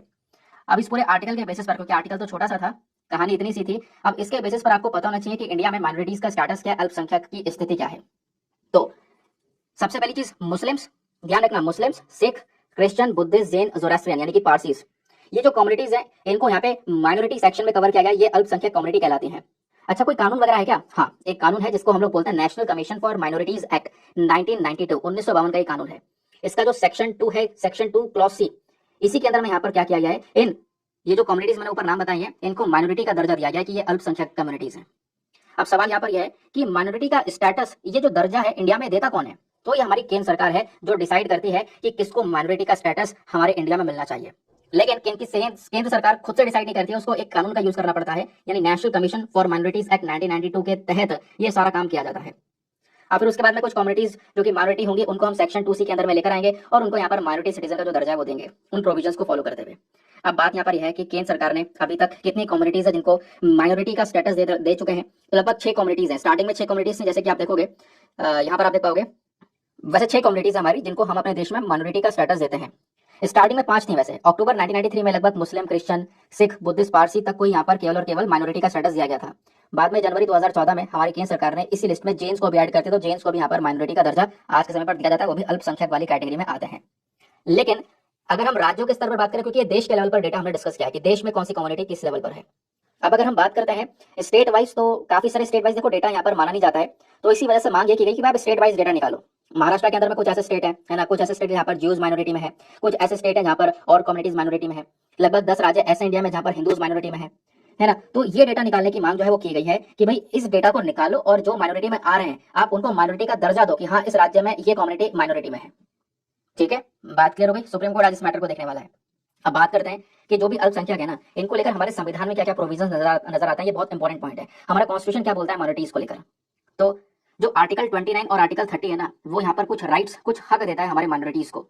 फिर आर्टिकल 29 क्या करता है, देखो आर्टिकल 29 ना माइनॉरिटीज के जो हित है उसमें उनकी जो प्रोटेक्शन है वो देता है। जैसे कि मान लो यहाँ पर कोई भी सिटीजन है जो माइनॉरिटी में है, उसकी एक अलग भाषा है, उसका अपना एक संस्कृति है, तो उसको हक देता है कि वो अपनी संस्कृति को बचा सके, उसको यहाँ पर प्रोटेक्शन दे सके, तो उसके पास में एक फंडामेंटल राइट है ये। फिर आर्टिकल 29 में आप यहाँ पर देख पाओगे एक और चीज बोली गई है कि कोई भेदभाव नहीं किया जाएगा किसी के साथ में, चाहे वो रिलीजन, रेस, कास्ट, लैंग्वेज या किसी और कारण को लेकर कोई भेदभाव आप नहीं कर सकते। तो इसके तहत यहाँ पर सभी को प्रोटेक्शन मिलती है और माइनॉरिटीज को भी प्रोटेक्शन मिलती है। ये होता है हमारा आर्टिकल 29। फिर आर्टिकल 30 क्या मेंशन करता है, देखो आर्टिकल 30 और आर्टिकल 29 यानी 29 ये जो हमारे संविधान के ना, ये कहीं पर भी माइनॉरिटीज को स्पेसिफाई नहीं करता है, अल्पसंख्यक को स्पेसिफाई नहीं करता है, बट यहाँ पर जैसे राइट्स इसमें बताए गए उन राइट्स के बारे में चर्चा करता है। इन्होंने कुछ रिलीजियस माइनॉरिटीज और साथ ही साथ में लिंग्विस्टिक माइनॉरिटीज में यहाँ पर चीजों को क्लासिफाई कर रखा है कि कुछ रिलीजियस माइनॉरिटीज यानी रिलीजियस के बेसिस पर, रिलीजन के बेसिस पर आपको माइनॉरिटीज देखने को मिल जाएंगी, उनके बारे में यहाँ बात करता है। और भाषा के आधार पर कुछ माइनॉरिटीज देखने को मिल जाएंगी, है ना, जो खासकर भाषा, कुछ लोग ऐसे जो कि भाषा बोलते हैं और ये बहुत कम लोग हैं जो ये वाली भाषा बोलते हैं, यानी कि भाषा के आधार पर भी आपको माइनॉरिटीज देखने को मिल जाएंगी। तो उस पर्पज से यहाँ पर लोगों को क्लासीफाई किया जाता है इस पूरे सेक्शन के अंदर में, ये आप लोग यहाँ पे ध्यान में रख सकते हो। ठीक है, अगले आर्टिकल पर आते हैं। नेक्स्ट आर्टिकल हमारे यहाँ पर ये देखने को मिलेगा, ये भी बहुत इंपॉर्टेंट है, इसको आप सीधा जीएस पेपर नंबर 3 इकोनॉमी में लिंक कर पाओगे। तो जो पी चिदम्बरम साहब हैं, इनका एक स्टेटमेंट निकल कर आया, कांग्रेस के लीडर है, ये सीनियर लीडर है। इन्होंने ये बोला है कि जो अभी मुद्रा लोन्स का अनाउंसमेंट किया गया है ना कि सरकार मुद्रा लोन्स देगी छोटे छोटे बिजनेस के लिए, वो लोन जो है ना छोटे बिजनेस के लिए तो है, लेकिन वो लोन कुछ ज्यादा ही छोटा है, ऐसा यहाँ पर इनका कहना है कि भाई आप कितना ही छोटा बिजनेस हो, आप उनको 50,000 रुपए तक का लोन दे रहे हो, तो वो लोन यहाँ पर उस बिजनेस के लिए बहुत कम नहीं है, चाहे वो कितना ही छोटा बिजनेस हो उसके लिए 50,000 रुपए बहुत कम है, ऐसा यहाँ पर इन्होंने बोला है। यानी कि मुद्रा लोन का एक छोटा सा क्रिटिसिज्म आपको देखने को मिलेगा। तो आप कहोगे सर आप स्टेटमेंट वाला, चलो समझते हैं मुद्रा लोन्स के बारे में। स्क्रीन पर नीचे देखना, आपको क्लैरिटी मिल जाएगी। मुद्रा लोन्स की फुल फॉर्म क्या है, इसकी फुल फॉर्म है micro unit development and refinance agency. ठीक है, अब मुद्रा लोन कौन ऑफर करता है, देखो इसको हम लोग प्रधानमंत्री मुद्रा योजना के अंडर में ऑफर कर रहे हैं। प्रधानमंत्री मुद्रा योजना एक बहुत पुरानी योजना है, लगभग 2015 में लॉन्च की गई थी, और इस योजना का मकसद यही था कि जो छोटे छोटे बिजनेस हैं उनकी हम मदद करें और उन बिजनेस को बढ़ाएं आगे, उन बिजनेस को आगे बढ़ावा दिया जाए, उनको यहाँ पर सक्सेस अचीव करने में उनकी हेल्प की जाए। ठीक है, तो इस प्रकार का यहाँ पर जो मकसद था वो PMMY के अंदर में था, यानी कि प्रधानमंत्री मुद्रा योजना के अंदर में। और इस योजना के अंदर में बोला गया था कि लगभग 10 लाख रुपए तक का हम सपोर्ट देंगे जो हमारे नॉन कॉर्पोरेट और नॉन फार्म बिजनेस हैं, यानी छोटे छोटे बिजनेस हैं जो फार्मिंग सेक्टर से रिलेटेड नहीं है, उनको 10 लाख रुपए तक का लोन दिया जाएगा, ऐसा यहाँ पर मुद्रा स्कीम में बोला गया था। इस लोन का पर्पस बस इतना ही था कि हम बिजनेस एक्सपेंशन को यहाँ पर इंक्रीज कर सकें। बट जब हम बात करते हैं मुद्रा योजना की, तो मुद्रा लोन यहाँ पर कैसे दिए जाएंगे, देखो ये जो लोन है ना, ये कमर्शियल बैंक छोटे छोटे हो गए, रीजनल रूरल बैंक हो गए, स्मॉल फाइनेंस बैंक हो गए, है ना, फिर उसके बाद में नॉन बैंकिंग फाइनेंशियल कंपनीज हो गई, ये सारे बैंक यहाँ पर लोन दे सकते हैं, बहुत छोटे अमाउंट में यहाँ पर लोन दिया जाएगा। तो छोटे बिजनेसेस के लिए यहाँ पर जो लोन है वो 50,000 तक का है। तो उसी चीज पर यहाँ पर क्रिटिसिज्म यहाँ पर ये करता है, इनका कहना है कि 50,000 रुपए बहुत कम है। सबसे छोटा लोन शिशु लोन है, फिर किशोर है, फिर तरुण है, ये अलग अलग यहाँ पर प्रकार के नाम दिए गए लोन को। शिशु लोन 50,000 रुपए तक देगा, किशोर में 50,000 से 5 लाख रुपए तक, और तरुण में 5 लाख से 10 लाख रुपए तक यहाँ पर कवर किए जाएंगे। ठीक है, तो मतलब लोन की शुरुआत है 50,000 रुपए से हो रही है, बहुत कम यहाँ पर अमाउंट आपको देखने को मिल जाएगा, वो चीज मेंशन की जाती है। एक इंडियन अमेरिकन है जिनका नाम है CR राव, इनको अभी नोबेल प्राइज दिया गया है स्टैटिस्टिक्स के अंदर में। किस में, स्टैटिस्टिक्स में आप पढ़ते हो ना, स्टैटिस्टिक बार ग्राफ और ग्राफ, ये सारे डायग्राम्स वगैरह करते हो, उसकी बात यहाँ पे कर रहे हैं हम लोग। तो इंडियन अमेरिकन एक स्टैटिस्टिशियन है जिनका नाम है CR राव, ठीक है, यानी कि केलमपुरी राधाकृष्णन राव। तो इनको अभी 2023 का इंटरनेशनल प्राइज इन स्टैटिस्टिक्स जो है वो दिया गया है। तो जो इंटरनेशनल प्राइज स्टैटिस्टिक्स है ना, ये बिल्कुल नोबेल प्राइज के बराबर है। ठीक है, ये जो अवार्ड है ये लगभग कह सकते हो हर 2 साल में एक बार दिया जाता है, और अब की बार यहाँ पर इनको मिला है इनके कॉन्ट्रीब्यूशन के लिए। तो एक जबरदस्त यहाँ पे न्यूज़ है, गुड न्यूज़ है। एंड CR राव, इनको नोबेल प्राइज़ के बराबर का प्राइज़ मिला है स्टैटिस्टिक्स के अंदर। देखिए स्टैटिस्टिक्स में वैसे तो सेपरेट नोबेल प्राइज़ नहीं होता है, लेकिन ये जो इंटरनेशनल प्राइज़ इन स्टैटिस्टिक्स है, ये अपने आप में किसी नोबेल प्राइज़ से कम नहीं है। नोबेल प्राइज़ में अगर कैटेगरी होती स्टैटिस्टिक्स की, तो CR राव को उसमें के अंदर भी मिलता। It is equal to Nobel prize, even more than that, क्योंकि नोबेल प्राइज़ तो हर साल दिए जाते हैं, लेकिन ये वाला प्राइज़ सिर्फ साल में एक बार ही दिया जाता है। और इस बार जो है वो CR राव जी को मिला है एट द एज 102। इनकी अलग ही पर्सनैलिटी है, अगर किसी को बायोग्राफी वगैरह कुछ मिलती है इनके बारे में डेफिनेटली आप पढ़ें। बहुत कम उम्र में जो है इन्होंने अपने टैलेंट दिखाना शुरू कर दिया था, बट इनिशियली इनको रिजेक्शन भी देखनी पड़ी थी। 9 when he was 19 year old, तो he could not get actually scholarship in the Andhra university, और उनको वहाँ से रिजेक्शन मिला। Later on he rejected from the army survey unit, वहाँ से भी इनको रिजेक्शन मिला। फिर बाद में इन्होंने इंडियन स्टैटिस्टिकल इंस्टीट्यूशन कलकत्ता के अंदर एडमिशन लिया, जो कि महानबोलिस जी ने बनाया था, है ना, महानबोलिस सेकंड 5 ईयर प्लान आपको याद होगा। तो उन्होंने इसको बनाया था। फिर बाद में ये यहाँ पे इन्होंने पढ़ाई भी किया, यहाँ पे जाके इन्होंने प्रोफेसरशिप भी किया, पढ़ाया भी इन्होंने। ज़िंदगी के 40 साल यहाँ पे रहे, 1979 में रिटायर हो गए थे। उसके बाद ये यूएसए चले गए और वहाँ पे जाके इन्होंने फिर पीएचडी किया। मतलब वहाँ पे जाके इन्होंने फिर अपना जो है पूरा प्रोसेस शुरू किया, और 1946-1948 में जो है इन्होंने पीएचडी किया था किंग्स कॉलेज कैम्ब्रिज यूनिवर्सिटी से। और भैया जिसके अंदर में इन्होंने किया था अपना पीएचडी, उनका नाम था रोनाल्ड फिशर। इनको कहा जाता है फादर ऑफ मॉडर्न स्टैटिस्टिक्स। तो भाई गुरु जितना खतरनाक था, जबरदस्त, उतना ही जबरदस्त चेला भी निकला, जबरदस्त, है ना। तो ये चीजें हैं। इन्होंने 1948 में एक पेपर पब्लिश किया था, जिसके अंदर इन्होंने एक हाइपोथेसिस दिया था, जिसके अंदर इन्होंने ये कहा था कि भाई जो टेस्ट किए जाते हैं, साइंटिफिक टेस्ट वगैरह किए जाते हैं, उनके अंदर जो क्वालिटेटिव डेटा होता है बहुत कॉम्प्लेक्स होता है, तो उसको किस तरह से प्रॉपर ऑर्डर तरीके से मैनेज कर सकते हैं, उसे कहा जाता है राव स्कोर टेस्ट। ये आपको एक कीवर्ड है, आपको इसका टर्म का मतलब पता होना चाहिए, ठीक है। चलिए, ठीक है। और इसका नाम है Indian psychiatric society, IPS, Indian psychiatric society. अब आपको पता ही है सुप्रीम कोर्ट के अंदर केस चल रहा है। केस ये चल रहा है कि भैया इंडिया में सेम सेक्स मैरिज को अलाउ किया जाए, राइट। और हमारा जो स्पेशल मैरिज एक्ट है 1954, उसके अंदर चेंजेस किए जाएं। वो जो होगा तो होगा, वो अलग बात है। सुप्रीम कोर्ट ने गवर्नमेंट का ओपिनियन मांगा था। गवर्नमेंट ने कहा कि भैया हम इसको सपोर्ट नहीं करते हैं, सेम सेक्स मैरिज को। मैरिज जो है वो एक हमारे यहाँ पर इंस्टीट्यूशन है, रिलीजियसली, स्पिरिचुअली एक सैक्रोसैंक्ट है, जो कि एक पुरुष और एक महिला के बीच में ही हो सकती है। आप सेम सेक्स के बीच में मैरिज नहीं हो सकती, वो एक अलग बात है।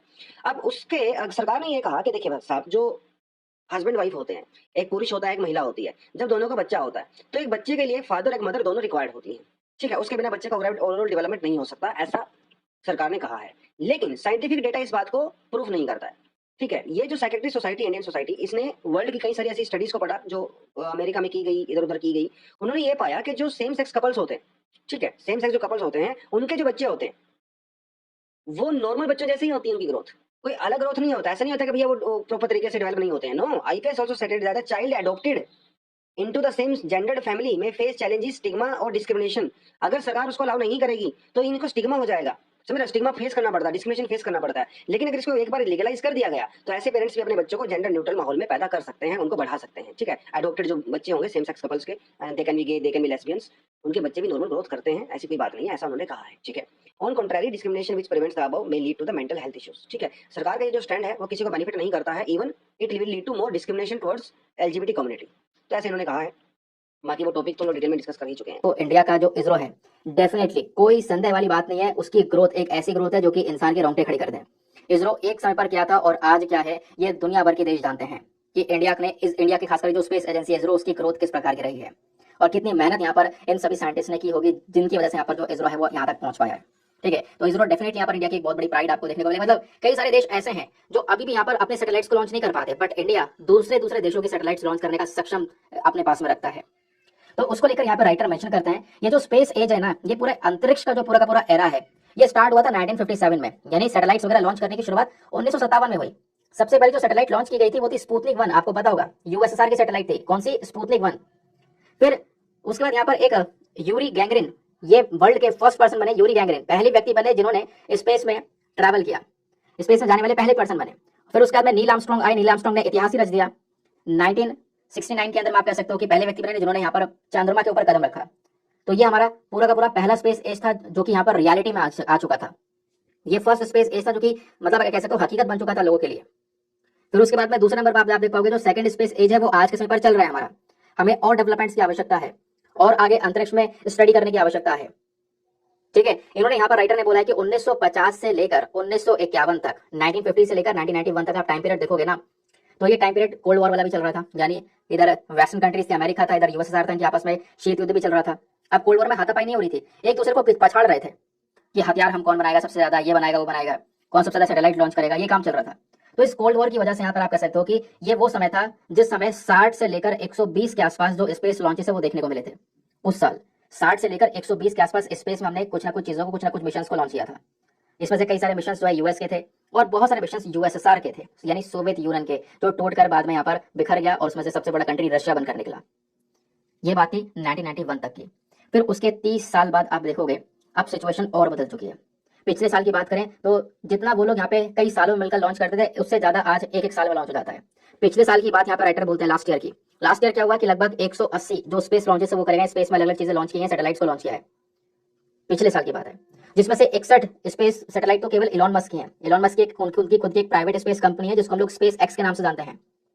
तो कुछ यहाँ पर सैटेलाइट इलॉन मस्क की हैं, फिर उसके बाद में कुछ सैटेलाइट्स और बहुत सारे प्राइवेट सेक्टर्स की हैं।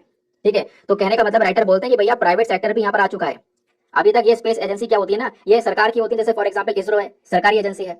ऐसे यहाँ पर नासा है, अमेरिका की स्पेस एजेंसी, वो भी गवर्नमेंट एजेंसी है। रशिया की रॉसकॉस्मोस गवर्नमेंट एजेंसी है। अब क्या हो रहा है कि इन देशों में कुछ प्राइवेट सेक्टर्स भी जो कि काम कर रहा है। फॉर एग्जांपल यूएसए सबसे बड़ा एग्जांपल है। यूएसए में इलॉन मस्क की कंपनी स्पेस एक्स, वो प्राइवेट तौर पर काम कर रही है। जेफ बेजोस की कंपनी ब्लू ओरिजिन, वो भी प्राइवेट तौर पर काम कर रही है। तो यहाँ पर जो प्राइवेट सेक्टर है वो भी इसमें आ रहा है और अभी इंडिया भी प्राइवेट सेक्टर को लाने की कोशिश कर रहा है। इससे हमारी भी जो ग्रोथ है वो दुगनी तिगनी हो जाएगी। तो आप ये कह सकते हो कि एक समय था जब कुछ देश मिलकर कुछ ही सैटेलाइट्स को लॉन्च कर पाते थे, आज का समय ऐसा है कि प्राइवेट सेक्टर ही अपनी कई सारी सैटेलाइट्स को लॉन्च करके बैठे हुए हैं स्पेस के अंदर में। यह है स्पेस जर्नी दुनिया भर की। अब इंडिया की स्पेस जर्नी के बारे में राइटर ने डिस्कशन किया कि इंडिया की स्पेस जर्नी के बारे में समझते हैं। इंडिया जो है पहले स्पेस एज में जो एंटर होता है वो 1960s में एंटर होता है, यानी कि वो समय जब बहुत सारी सैटेलाइट लॉन्च करी जा रही थी यूएसएसआर अमेरिका के थ्रू। फिर उसके बाद में चंद्रमा पे वो नील आर्मस्ट्रांग पहुंचे, तो ये उसी दौरान की बात की जा रही है। तो उस समय पर वो पहला स्पेस एज था जिसमें यहाँ पर भारत एंटर करता है और 1960s के आसपास, 1960 से लेकर 1970s के आसपास।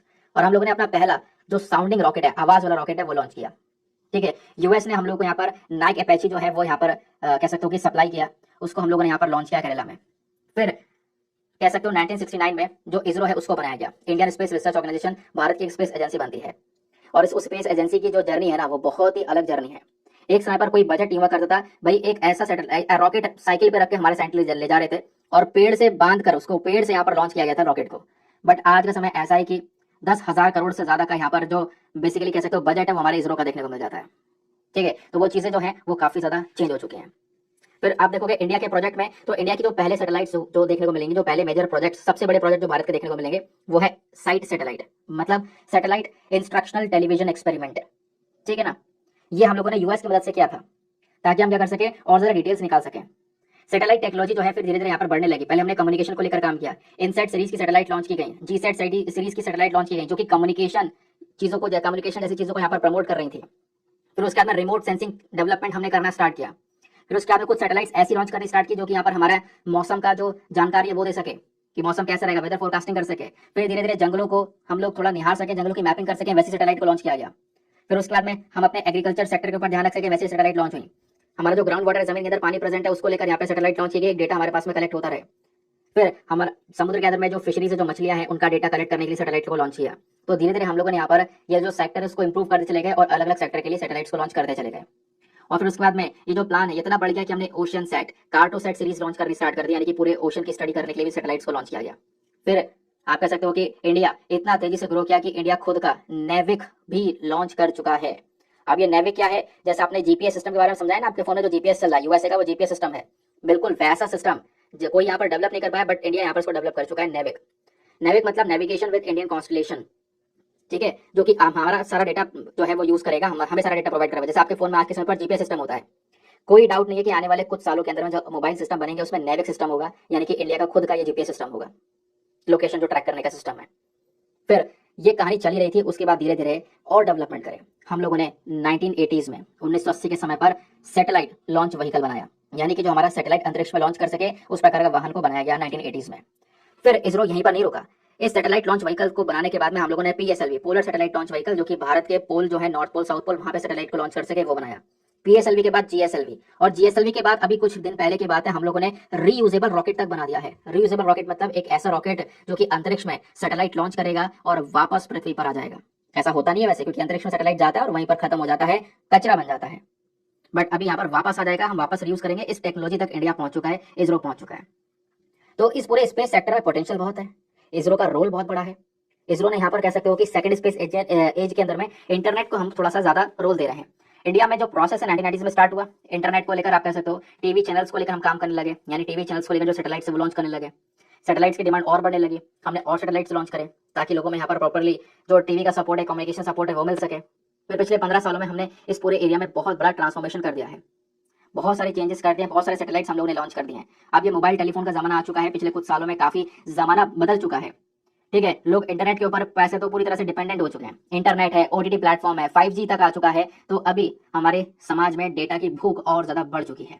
तो उसकी डिमांड सब कौन पूरी कर रहा है? सैटेलाइट पूरी कर रहा है, क्योंकि सैटेलाइट से ही सारा का सारा कनेक्शन बैठाया जा रहा है और इसरो उसको करने में भी सक्षम साबित हुआ है। साल 2020 में जो हमारी दुनिया भर की जो स्पेस की इकोनॉमी थी, ध्यान रखना, दुनिया भर की जो स्पेस की इकोनॉमी थी ना साल 2020 में, वो कितनी थी? वो थी लगभग 450 बिलियन US डॉलर। और 2050 तक 2050 तक जो हमारी दुनिया भर की स्पेस की इकोनॉमी है वो 600 बिलियन डॉलर तक पहुंच सकती है। फिर उसके बाद में मेंशन ये भी किया जा रहा है कि इसमें अगर हम इंडिया की बात करें तो इंडिया की जो स्पेस इकोनॉमी है, अंतरिक्ष जो यहाँ पर अर्थव्यवस्था जनरेट हो रही है, वो 2020 में 9.6 बिलियन थी, यानी कि इस 400 बिलियन में से 9.6 बिलियन डॉलर का जो रोल है, जो कंट्रीब्यूशन है, वो भारत का था। और 2025 तक हम 13 बिलियन डॉलर तक का स्पेस इकोनॉमी बना सकते हैं। और राइटर ये भी बोलते हैं कि 2030 तक नो डाउट इंडिया जो है अपनी स्पेस इकोनॉमी को 60 बिलियन डॉलर तक भी पहुंचा दे। और ये केवल हम लोग पैसे की मतलब इकोनॉमी नहीं जनरेट कर रहे हैं, उसके साथ साथ लोगों को जॉब भी मिल रही है। 2030 तक लगभग 2 लाख लोगों को यहाँ पर जॉब मिल चुकी होगी स्पेस सेक्टर के अंदर में, ऐसा भी राइटर ने मेंशन किया। ठीक है, बात क्लियर हो गई, आगे आते हैं। फिर यहाँ पे राइटर बोलते हैं कि देखो, अभी हम पिछले कुछ समय पर एक चीज ये देख रहे हैं कि जैसे नासा वगैरह ये बहुत आगे निकल चुका है। क्यों? क्योंकि नासा की स्पेस एजेंसीज को थोड़ा समय मिल जाता है रिसर्च करने के लिए। तो आप कहोगे भारत के इसरो को समय नहीं मिल रहा है क्या? देखो, भारत के इसरो को भी समय मिल रहा है, लेकिन उस समय में हम क्या कर रहे हैं? रॉकेट को बना रहे हैं, मिशन को यहाँ पर तय कर रहे हैं, मिशन को लॉन्च करने का काम हो गया, सारा काम हमारा ही है, स्टडी करना सब कुछ हमारे काम है। तो क्या आप कहोगे नासा ये सारा काम नहीं करता क्या? देखो, नासा ये सारे काम करता था, रॉकेट को बनाना, छोटे मोटे मिशन लॉन्च करना, बड़े मिशन लॉन्च करना, उनकी तैयारी करना, सारे काम नासा कर रहा है। लेकिन यूएसए में ये हुआ कि प्राइवेट स्पेस एजेंसी का एंट्रेंस हो गया। प्राइवेट स्पेस एजेंसी मैंने बताया, इलॉन मस्क का स्पेस एक्स हो गया, जेफ बेजोस का ब्लू ओरिजिन हो गया, इस प्रकार की प्राइवेट स्पेस कंपनी आ गई। और ये प्राइवेट स्पेस कंपनी की क्षमता इतनी ज्यादा है कि ये खुद की सैटेलाइट लॉन्च कर चुके हैं अंतरिक्ष में। यानी नासा को सपोज अगर छोटा मोटा मिशन लॉन्च करना हो, थोड़ा बहुत पैसा देकर स्पेस एक्स से लॉन्च करवा दिया, अब इनके पास में वो जो समय लगना था वो बच गया, ये अपना समय बड़े मिशन पर लगा देंगे। फिर और कोई छोटा मिशन हुआ, फटाफट स्पेस एक्स से बोला, ब्लू ओरिजिन से बोला, लॉन्च करके काम खत्म कर दिया। तो प्राइवेट सेक्टर की जो मदद है ना, वो नासा को बहुत ज्यादा मिल रही है। और नो डाउट नासा भी प्राइवेट सेक्टर की मदद कर रहा है। दोनों का मेल मिलाप, जो कोऑर्डिनेशन है, वो बेहतरीन है। और वैसे हम लोग देख पा रहे हैं भारत में भी है। तो भारत में इसी चीज को प्रमोट करने के लिए हम लोगों ने प्राइवेट स्पेस एजेंसीज का जो इंट्रोडक्शन है वो कर दिया है। अब धीरे धीरे हम देख पाएंगे बहुत सारी जो प्राइवेट स्पेस कंपनीज है ना, वो भी यहाँ पर कह सकते हो कि इंडिया के इसरो के साथ मिलकर काम करेंगी। बट इसरो को आज सारा काम खुद करना पड़ता है। तो अगर छोटे मोटे मिशन लॉन्च करने होंगे तो इसरो उन प्राइवेट सेक्टर से कर सकता है। हमारे जो गोल है और बड़े हो जाएंगे, हमारे गोल आने वाले समय पर और इंक्रीज जाएंगे, हमें और बड़े बड़े मिशन करना है, इस प्रकार का इसरो हो जाएगा। ठीक है, तो ये यहाँ पर करने की आवश्यकता है।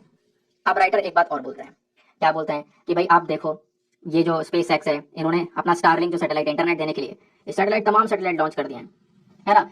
तो ये सैटेलाइट तमाम लॉन्च कर दिया और इनका टारगेट है कि आने वाले समय पर और हजारों सैटेलाइट लॉन्च करेंगे। ऐसे वनवेब हो गया, जो कि एयरटेल का एक बहुत बड़ा स्टेक है वनवेब के अंदर में, इन्होंने भी यहाँ पर सैटेलाइट लॉन्च करेंगे। ये भी हजारों सैटेलाइट लॉन्च करेंगे जो कि इंटरनेट देने का काम करेगा।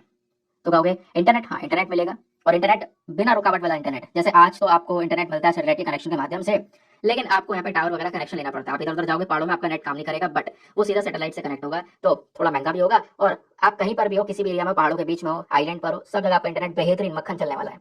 तो वो वाला सैटेलाइट वाला इंटरनेट है। तो स्पेस एक्स यहाँ तक पहुंच चुके हैं, इस प्रकार की सैटेलाइट लॉन्च कर चुके हैं, जो कि लोगों से हजारों रुपए लेते हैं उस इंटरनेट के लिए, जो लोग इस वाली इंटरनेट की फैसिलिटी को ले रहे हैं। तो इससे क्या हो रहा है, ये प्राइवेट कंपनीज अलग से भी कमा रही हैं, ऐसा भी हमने देखा।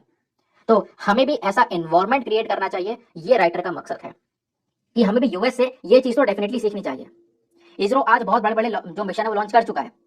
इसरो के आप देखोगे लगभग 53 ऑपरेशनल सैटेलाइट्स हो चुकी हैं, हम सक्सेसफुली कनेक्ट कर चुके हैं। चंद्रयान मिशन, मंगलयान, गगनयान, ऐसे कोई मिशन और भी आने वाले समय पर जिसके ऊपर हम काम करने वाले हैं। बट काम तब कर पाएंगे जब एक प्रॉपर समय मिलेगा, तब बड़े मिशन के ऊपर काम कर पाएंगे।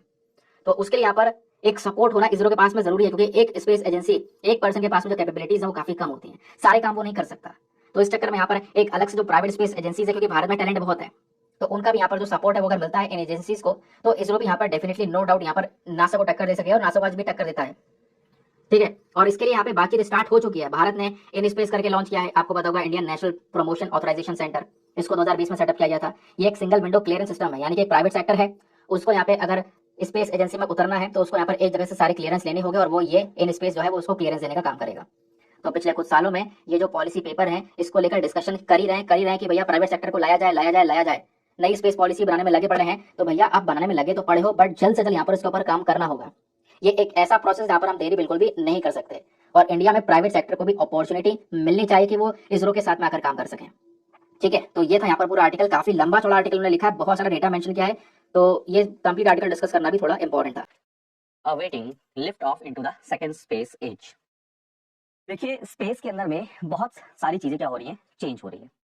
हम अगर 1960 की बात करें तो 1960s के दौरान में मैक्सिमम जो स्पेस के अंदर में जो अचीवमेंट होती थी या जो वहां पर वर्किंग होती थी उसके अंदर में गवर्नमेंट का रोल बहुत ज्यादा रहता था। अब चीजें चेंज हो रही है, प्राइवेट ऑर्गेनाइजेशन प्राइवेट एंटिटीज का रोल यहाँ पर आना शुरू हो चुका है। और आपने ये चीज देखी होगी कि अभी उस दिन भी मैंने एक आर्टिकल पढ़ा था कि प्राइवेट एंटिटीज को कैसे लाया जाए, इन स्पेस के बारे में उस दिन पढ़ाया था मैंने आपको। आप लगातार आए दिन स्पेस एक्स के बारे में पढ़ते रहते हैं, उस दिन हमने वन वेब के बारे में पढ़ाई था। तो यहाँ से ये चीज समझ में आ रही है कि धीरे धीरे करके क्या प्राइवेट एजेंसीज का पार्टिसिपेशन स्पेस सेक्टर में क्या हो रहा है, इंक्रीज हो रहा है।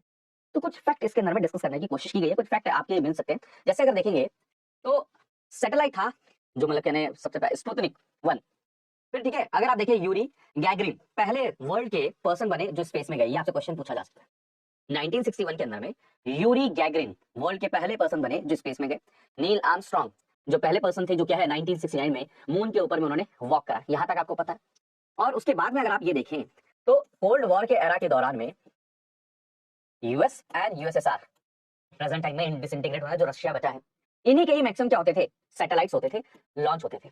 उसके बाद में क्या हुआ, धीरे धीरे और नेशन ने भी इस कैपेसिटी को इस चीज को क्या करना अचीव करना शुरू किया। जैसे आप देखें इंडिया ने अगर सबसे पहला जब रॉकेट लॉन्च किया तो 1963 में लॉन्च किया, लेकिन वो किसके द्वारा, यूएस सप्लाइड नाइक अपाची के थ्रू इसको लॉन्च किया। कहां पर, थुम्बा केरल के अंदर में। फिर 1969 के अंदर में इसरो बनाया हमारा, ठीक है इसरो बना, सारी चीजें फैक्ट है। और उसके बाद में अगर देखिए हमारा जो पहला सैटेलाइट प्रोजेक्ट था वो कौन सा था, सैटेलाइट इंस्ट्रक्शनल टेलीविजन एक्सपेरिमेंट। और उसके बाद में अभी अगर आप देखें तो बहुत सारी चीजें हमने क्या करी है, चेंज करी है। अब जैसे आप देखेंगे कि अब धीरे धीरे हम क्या कर रहे हैं, हमारे यहाँ पर जो स्पेस की इकोनॉमी है वो लगातार बढ़ती जा रही है। वर्ल्ड के अंदर में अगर आप देखें, मैंने आपको नाम बार बार बताने की कोशिश कर रहा हूँ, स्पेस एक्स का नाम ले लीजिए, आप क्या अमेजॉन का नाम ले लीजिए, ये सभी के सभी क्या कर रहे हैं, प्राइवेट स्पेस को क्या कर रहे हैं वहां पर भेज रहे हैं। प्लस में कंट्रीज के बीच में कंपटीशन होना शुरू हो चुका है। जैसे अभी तक क्या होता था, इंटरनेशनल स्पेस स्टेशन एक लेबोरेटरी है जो स्पेस में है, जहां पर कंट्रीज क्या करती थी, आपस में कोलैबोरेट करती थी। जैसे यूएस और रशिया आपस में कोलैबोरेट कर रखे हैं। अब क्या है, वहां पर भी मुहिम चल रही है कि हर किसी का अपना अपना क्या होगा, स्पेस स्टेशन होगा। फॉर एग्जाम्पल रशिया कह रहा है हम अपना स्पेस स्टेशन अलग बनाएंगे, चाइना कह रहा है हम अपना स्पेस स्टेशन अलग बनाएंगे, यूएस कह रहा है हम तो अपना अलग बना ही रहे हैं। भारत ने भी कहा कि हो सकता है हम भी अपना स्पेस स्टेशन अलग से बना सकते हैं।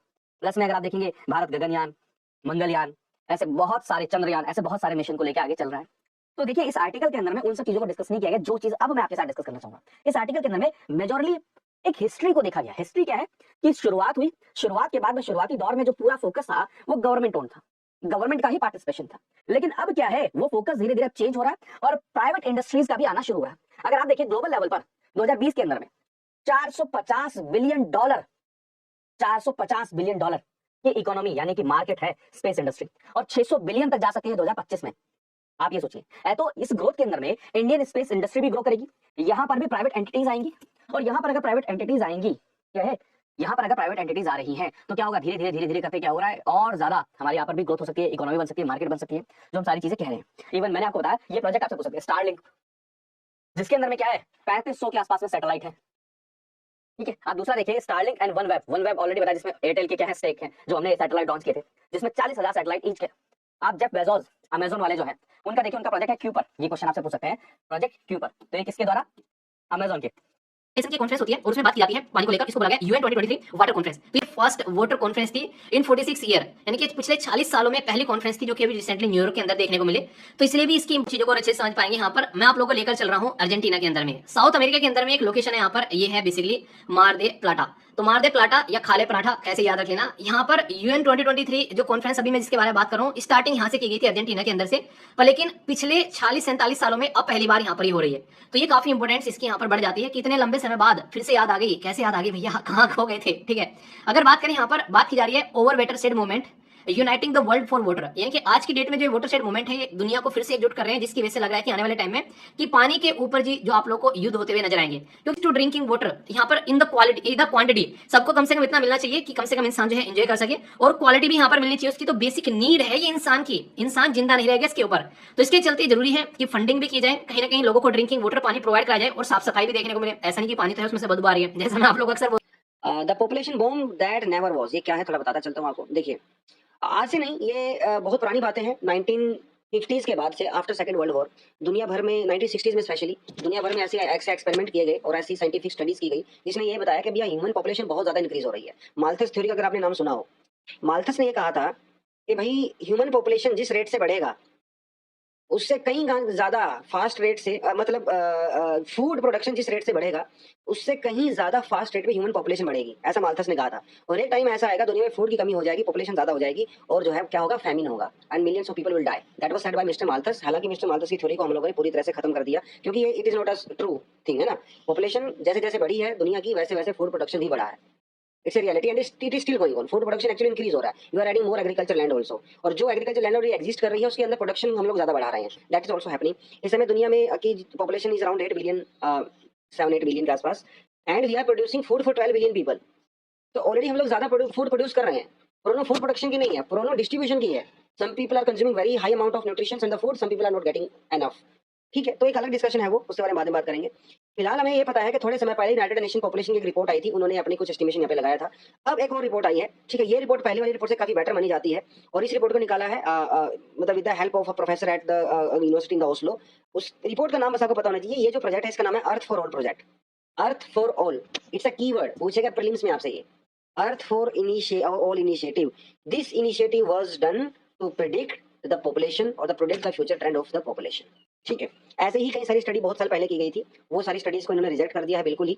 ठीक है, और इन्होंने कई सारे टॉपिक्स के ऊपर फोकस किया है। वीमेन रिप्रोडक्शन, जो रिप्रोडक्टिव राइट्स है उसके ऊपर फोकस किया है, पॉपुलेशन कंट्रोल के ऊपर फोकस किया है और कुछ कॉन्ट्राडिक्शंस के ऊपर भी फोकस किया है, जिसके बारे में हम लोग आगे बात करेंगे। तो रिपोर्ट क्या कहती है, देखिए रिपोर्ट के ना ने जो है दो सिनेरियो डिस्कस किए हैं इस रिपोर्ट में।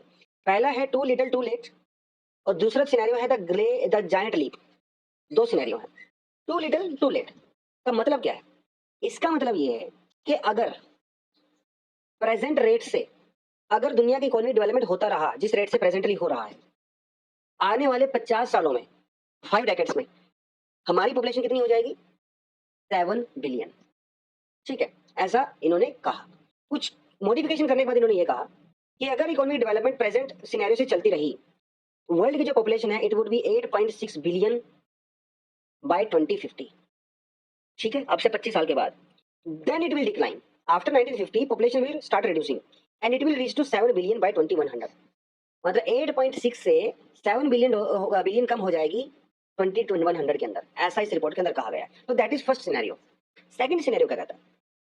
सेकंड सिनेरियो जो है द जायंट लीप, ये कहता है दैट पॉपुलेशन विल पीक, मतलब मैक्सिमम, एट 8.5 बिलियन बाय 2040। पिछले वाले ने कहा था 2050, इसने कहा है 2040। है दोनों एक ही रिपोर्ट के अंदर। पहली रिपोर्ट है नॉर्मल डेवलपमेंट, नॉर्मल सिनेरियो, दूसरा है ग्रेट जायंट लीप। मतलब अगर हम लोग पॉपुलेशन के ऊपर फोकस करें, हेल्थ के ऊपर फोकस करें, अगर पॉवर्टी एलिविएशन के ऊपर फोकस करें, तो ये मैक्सिमम टारगेट हम लोग 2040 तक भी अचीव कर सकते हैं भैया। और उसके बाद पॉपुलेशन डिक्लाइन हो जाएगी और 2100 तक हमारी पॉपुलेशन जो है वो $6 बिलियन के आसपास, 6 बिलियन के आसपास रहेगी। मेरे मुंह से बार बार डॉलर निकल रहा है। तो पहले ने कहा था 7 बिलियन, ये कह रहे हैं 6 बिलियन। समझ रहे हो? तो population is actually start declining. Doesn't matter what happens, 2050 के बाद दुनिया की पॉपुलेशन डिक्लाइन होना शुरू हो जाएगी और 2100 तक जाते जाते बेस्ट केस सिनेरियो में it would B 6 billion and the normal case scenario में इट वुड बी 7 बिलियन।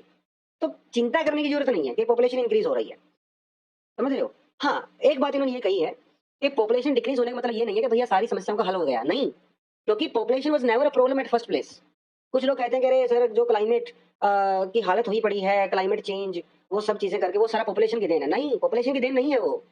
आप देखिए दुनिया के जो कंट्री सबसे ज्यादा कंट्रीब्यूट कर रहे हैं पॉपुलेशन क्लाइमेट चेंज के अंदर, यूरोपियन कंट्रीज, अमेरिका, जापान, उनकी पॉपुलेशन बहुत हाई नहीं है but still they are contributing, क्योंकि ओवर कंजप्शन है वहाँ पे, इंडस्ट्रियलाइजेशन है वहाँ पे।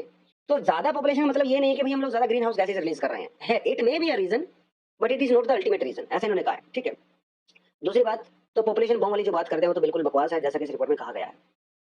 फाइंडिंग्स का मतलब क्या है? फाइंडिंग का मतलब ये है कि अगर हम findings propose that better and more equitable policies, अगर आज हमारी सरकारें, हमारे पॉलिसी मेकर्स अगर ऐसी पॉलिसी बनाएंगे जो कि गरीबों के लिए होंगी, सोशल सेक्टर पर अगर हम लोग फोकस करेंगे, तो फिर पॉपुलेशन वाली प्रॉब्लम जो है अपने आप ही दूर हो जाएगी। हालांकि it's not a problem at first place. इन्होंने ये भी, इस जो पूरी रिपोर्ट का नाम है वो है peoples and the planet 21st century sustainable population scenario and the possible living standard within the planetary boundary, इसका बेसिकली वो है। तो 1968 के अंदर एक रिपोर्ट आई थी, ठीक है, द पॉपुलेशन बॉम्ब, फिर 1972 के अंदर भी एक रिपोर्ट आई थी, द लिमिट ऑफ ग्रोथ। इन सारी रिपोर्ट ने ये कहा था कि भैया 2020 तक वर्ल्ड की पॉपुलेशन इतनी ज्यादा हो जाएगी कि चारों तरफ फैमिन होगा, हाहाकार होगा, लेकिन ऐसा कुछ हुआ नहीं है। खैर, इंसान अपना सोल्यूशन कुछ ना कुछ निकाल ही लेता है, इंसान की बड़ी खास बात है। How does it compare to the other reports? तो बेसिकली जैसे यूएन की रिपोर्ट आई थी, यूएन की रिपोर्ट ने ये कहा था दैट पॉपुलेशन में rise up to 10.4 billion by 2080, लेकिन इस रिपोर्ट ने उसको जो है रिजेक्ट कर दिया है। यूएन पॉपुलेशन ये भी कहा था that India is going to become the most populous country by 2023, which is actually reality, लेकिन अभी तक हमारा सेंसस हुआ नहीं है, so we do not know. But there are some challenges also in case of India, especially in case of India there are challenges. UN population ये कहती है कि इंडिया की पॉपुलेशन 2023 तक मैक्सिमम हो जाएगी, बहुत बढ़िया। नेशनल फैमिली हेल्थ सर्वे ये कहता है कि भाई इंडिया का जो फर्टिलिटी रेट है वो ऑलरेडी 2.1 से नीचे जा चुका है, तो इसका मतलब इंडिया की पॉपुलेशन बहुत जल्दी डिक्लाइन होना शुरू हो जाएगी। और इंडिया की एक यंग पॉपुलेशन भी है, 18 टू 35 के बीच में। India is one of the youngest country in the world, है ना। मैक्सिमम पॉपुलेशन हमारे पे 18 से 35 लोगों की है। तो देयर आर सम कॉन्ट्राडिक्शंस ये हैं। नेशनल फैमिली हेल्थ सर्वे कहता है कि population will start declining because this is now below the replacement rate. UN population ये कहता है कि इंडिया की पॉपुलेशन इंक्रीज होगी, और हमारे यहाँ पे यूथ भी है, क्योंकि यूथ ज्यादा होंगे तो फर्टिलिटी ज्यादा होती है, ठीक है। But there are many issues है, उसके बारे में उन्होंने बात किया है। इनका ये कहना है कि जो पोस्ट कॉलोनियल नेशंस थे, मतलब जिनकी फ्रीडम मिला था आफ्टर सेकंड वर्ल्ड वॉर, ठीक है, वहां पे अचानक से पॉपुलेशन इंक्रीज हुई, और इंडिया में 1960 और 70s में आप देखो पॉपुलेशन बूम आया था, बहुत बच्चे पैदा हुए उस समय इंडिया में। लेटर ऑन क्या कहा गया? Small family happy family. ये मॉडर्न नेशन का कॉन्सेप्ट है, स्मॉल फैमिली हैप्पी फैमिली, छोटा परिवार सुखी परिवार, ठीक है। बट लेटर ऑन इससे भी प्रॉब्लम शुरू हो गई, जैसे चाइना में छोटा परिवार सुखी परिवार, उससे पॉपुलेशन इंबैलेंस हो गया, ठीक है। इंडिया में एक समय ऐसा था जब हम लोग पॉपुलेशन को सबसे बड़ी समस्या माना करते थे, तो उस समय जो है नसबंदी का वक्त था, 1970s में इमरजेंसी के टाइम पे नसबंदी कराई गई लोगों की, तो दैट कॉन्सेप्ट वाज देयर। लेकिन आर्टिकल ये कहता है कि भाई ऐसा कुछ नहीं है। ये जो लेटेस्ट रिपोर्ट है ये कहती है कि धीरे धीरे पॉपुलेशन डिक्लाइन हो जाएगी, ठीक है, और फूड प्रोडक्शन हमारे यहाँ पे बढ़ेगा, so there is no problem at all. तो डेमोग्राफिक डिविडेंड वाली पोजीशन में है इस समय इंडिया। डेमोग्राफिक डिविडेंड वो सिनेरियो होता है जब किसी कंट्री के अंदर यंग लोग होते हैं, एजुकेटेड होते हैं, स्किल्ड होते हैं, और वो बहुत ज्यादा प्रोडक्शन करते हैं, ठीक है। लेकिन वो तभी पॉसिबल होती है जब सेफ और हेल्दी नरिशिंग एनवायरमेंट होगा, otherwise young population can be burden. अब ये डिपेंड करता है आपके ऊपर, आप उसको बर्डन बनाते हो या एसेट बनाते हो। अगर यंग पॉपुलेशन को काम धंधा नहीं मिलेगा, एम्प्लॉयमेंट होगी होगी ही नहीं, तो क्या करेंगे? फिर वो सड़कों पे आके पत्थरबाजी ही करेंगे। इट्स बेटर कि हम लोग काम धंधा दो। तो young people are very energetic, तो उनकी एनर्जी को कहाँ पे चैनलाइज कर रहे हो, ये डिपेंड करता है हमारी पॉलिसीज के ऊपर। तो दैट इज ऑल्सो देयर। तो इन सब चीज़ों का बेसिकली एक कंक्लूजन यही निकलता है कि पॉपुलेशन समस्या नहीं है, ठीक है, फूड प्रोडक्शन समस्या नहीं है, पॉपुलेशन विल स्टार्ट डिक्लाइनिंग। तो इट्स बेटर कि हमारे जो पॉलिसी मेकर्स हैं वो किस चीज़ पे फोकस करें? वुमेन एम्पावरमेंट के ऊपर फोकस करें, ठीक है, उनकी जो रिप्रोडक्टिव डिसीजंस है उसके ऊपर फोकस करें, और जो पॉवर्टी एलिविएशन के ऊपर फोकस करें, इनकम डिस्ट्रीब्यूशन के ऊपर फोकस करें, एजुकेशन के ऊपर फोकस करें। ये सब चीजें होंगी तो ये जो प्रेजेंट जनरेशन है, ये आने वाली जो जनरेशन है, they will be more productive, ठीक है, ऐसा इस आर्टिकल के अंदर कहा गया है। चलिए एक छोटा सा आर्टिकल है, why a non invasive test for the endometriosis is taking such a long time. Endometriosis क्या होता है? ये एक पेनफुल क्रोनिक डिसीज होता है, जिसके अंदर जो बॉडी के अंदर यूट्रस होता है, जो फीमेल्स के अंदर यूट्रस होता है, उसकी जो लाइनिंग होती है वो उस यूट्रस से बाहर की साइड ग्रो करने लगती है, ठीक है, और ये काफी पेनफुल होता है बेसिकली, ठीक है, इट्स काइंड ऑफ पेनफुल। जैसे पेन होता है during menstruation, urination, sexual intercourse, bowel movement, पेट वगैरह खराब रहता है, फटीग, समटाइम्स इनफर्टिलिटी भी हो सकती है। तो it's a kind of serious disease, लेकिन इसको आप पकड़ नहीं सकते। इस डिसीज की नॉर्मल डायग्नोसिस में आपको कम से कम 6 से 7 साल लग जाते हैं, क्योंकि इसके सिम्टम्स ऐसे होते हैं, बहुत एक्सक्लूसिव सिम्टम्स नहीं होते। लेकिन सबसे बड़ी बात है, इस डिसीज के लिए हमारे पास कोई स्पेशल टेस्ट नहीं है। जिस समय एग्जिस्टिंग टेस्ट हैं उनसे डायग्नोसिस करने में बहुत समय लग जाता है, और आपको सीधा सर्जरी करवानी पड़ती है, जिसे कहते हैं लेप्रोस्कोपिक स्टडी सर्जरी, ठीक है, प्रॉपर डायग्नोसिस के लिए। अब अगर मान लो किसी लड़की के पेट में दर्द हुआ है, या उसको मेंस्ट्रुएशन के दौरान पेन होता है, वो डॉक्टर के पास जाएंगी, तो डॉक्टर डायरेक्टली उसकी सर्जरी थोड़ी करेंगे ये चेक करने के लिए कि आपको भाई ये एंडोमेट्रियोसिस है कि नहीं है। तो वो क्या करते हैं, सिंपल दवाई दे देते हैं, पेन किलर्स वगैरह, ठीक है, वो सब रहता है। लेकिन जब तक उसको पकड़ में आता है वो डिसीज, वो बहुत आगे निकल चुका होता है, और तब उसका ट्रीटमेंट करना मुश्किल हो जाता है। अब क्या हुआ, एक बड़ी जबरदस्त चीज यहाँ पे की गई। एक डॉट लैब करके कंपनी है, जिन्होंने एक ऐसा डिवाइस बनाया है जो ब्लड टेस्ट करने से ही ये पता लगा सकता है कि भैया आपकी बॉडी के अंदर एंडोमेट्रियोसिस है कि नहीं है, ठीक है। तो ये माइक्रो आरएनए और नॉन कोडिंग आरएनए का टेक्नोलॉजी का यूज करेगा, और जिससे जो आपके ब्लड टेस्ट से ही पता लगाया जा सकता है। तो it's a kind of revolutionary kind of thing है, ठीक है। तो जो महिलाएं सफर करती हैं इस डिसीज की वजह से, अभी उनका डायग्नोसिस बहुत अर्ली स्टेज में हो सकता है, और डायग्नोसिस के बाद फिर उनका जो है ट्रीटमेंट भी शुरू हो सकता है, ठीक है, ऐसा ये कहा गया है। ये जो पूरा डिसीज है वो बहुत पुराना है, 1860s में ही इसको आइडेंटिफाई किया गया था, लेकिन we have only symptoms, we do not have proper test body, जैसे मैंने आपको बताया है। ये जो मशीन होगी, देखिए, ये जो एंडोमेट्रियोसिस होता है वो कई लेवल का होता है, ठीक है, initial, first stage, second stage, third stage, final stage. ये जो टेस्ट होगा वो सिर्फ आपको ये बताएगा कि आपकी रिपोर्ट पॉजिटिव है या नेगेटिव है, वो आपको उसकी स्टेज नहीं बताएगा, ठीक है, वो कितने, उसकी सेंसिटिविटी नहीं बताएगा, स्पेसिफिसिटी नहीं बताएगा। सेंसिटिविटी का मतलब होता है ट्रू पॉजिटिव रिजल्ट, और स्पेसिफिसिटी का मतलब होता है to avoid false positive result. कई बार क्या होता है, आप ब्लड टेस्ट करवाने जाते हो, आपके बॉडी के अंदर वो वायरस वो शो कर देता है रिपोर्ट में, बट एक्चुअली आपकी बॉडी में होता नहीं, उसे जो है फॉल्स पॉजिटिव कहते हैं। तो ये जो टेस्ट किए गए हैं बेसिकली काफी एक्यूरेट हैं, 83% से लेकर 96% की एक्यूरेसी इसके अंदर रही है। So it may lead to lot of solutions here, ठीक है। तो एक तो पहली बात ये डीसी में काफी अंडर फंडेड है, दुनिया भर में इसको बहुत ज्यादा फंड वगैरह नहीं किया जाता है, बट वो एक अलग बात है। अब जो टेस्ट होगा वो अफोर्डेबल होगा, ठीक है, नॉर्मल होगा, तो कॉस्ट सेंसिटिव होगा, तो ये आने वाले टाइम में जो है इसको काफी अच्छे से यूज कर सकते हैं। इतना काफी आपके लिए, ये फालतू चीजें पढ़ने की कोई रिक्वायरमेंट ऐसा नहीं है, ठीक है। चलिए अब देखते हैं आज का एडिटोरियल। आज का एडिटोरियल कहता है कि भाई डायरेक्टिंग एआई मतलब artificial intelligence for the better and the smarter legislation, right. कैसे हमारे जो लॉ मेकर्स होते हैं वो आर्टिफिशियल इंटेलिजेंस का यूज कर सकते हैं टू मेक बेटर पॉलिसीज, ऐसा इसके अंदर कहा गया है। आज ऐसे भी आपको पता है कि भाई नए जमाने की नई जरूरतें होती हैं, है ना, नए जमाने में नई टेक्नोलॉजी का यूज किया जाता है ताकि हमारी लाइफ जो है बेटर हो सके। तो artificial intelligence is that new age technology जिसका हम लोग यूज कर सकते हैं, और आजकल यूज करते भी आर्टिफिशियल इंटेलिजेंस हम लोग हर जगह पे। तो क्या कहता है वो, artificial tools can assist parliamentarians in preparing response for the legislators, yes, enhancing research quality, of course quality improve होगी, and obtaining information about any bill, preparing briefs, providing information on the particular house rules, legislative drafting, amendments, interventions, etc. etc. जब आपके पास सारा data आपके computer में होगा तो artificial intelligence का use कर सकते हो आप पॉलिसी बनाने के लिए, क्योंकि वो सब कुछ रीड कर लेगा। उसके पुराने bills, amendments, new proposals, comparison, everything would be done by the artificial intelligence pan, ठीक है। तो it is going to be great tool, but there are some issues and some solutions also. India में हम लोग इसका use क्यों नहीं कर सकते? फिलहाल कर सकते हैं, ऐसी बात नहीं है, लेकिन इसको बेटर बनाने के लिए क्या करना पड़ेगा? हमारे यहाँ पे जो करंट लॉज हैं दे आर क्वाइट ओपेक, काफी कंफ्यूजिंग नेचर के रहते हैं, बहुत कॉम्प्लेक्स भी होते हैं, ठीक है, और बहुत बार ट्रांसलेशन का गैप भी होता है, हिंदी टू इंग्लिश, तमिल, अलग अलग लैंग्वेज के अंदर ट्रांसलेशन होती हैं, तो it's very kind of complex. इसको दूर करने के लिए हम लोगों ने एक इंडिया कोड पोर्टल बनाया था सरकार ने, ठीक है, दिखा देता हूँ आपको कैसा दिखता है। देखिए ये इंडिया कोड पोर्टल है, ये वेबसाइट है, ठीक है। इंडिया ये लिखा हुआ है, it's a database of all central enactments in which are in force and their subordinate legislation made from time to time. Basically ये जो इंडिया कोड है ये एक पोर्टल है, वेबसाइट है, जिसके ऊपर हर लॉ, हर बिल, उसकी अमेंडमेंट्स, उसके सबऑर्डिनेट लेजिस्लेशन सब कुछ अपलोड किया जाता है, तो आपको सभी चीजें एक ही जगह पे मिल जाती हैं। हालांकि ये बहुत अच्छा इनिशिएटिव लिया गया था सरकार के द्वारा, but and it is working well also, but artificial intelligence का यूज करने के लिए इसको और ज्यादा स्मूथ आपको बनाना पड़ेगा। एक और इंडिया ने पोर्टल बनाया था जिसका नाम है सिंगल सोर्स ऑफ ट्रूथ, मतलब इट्स अ डिफरेंट वन, थोड़ी देर में बताऊंगा उसके बारे में भी क्या है। तो इनका ये कहना है कि इंडियन कोड पोर्टल जो है इट्स डूइंग वेरी वेल, लेकिन आर्टिफिशियल इंटेलिजेंस का यूज करने के लिए it needs to be more accurate, and this one portal cannot be act as a single source of truth. We need other sources also, that is said by this।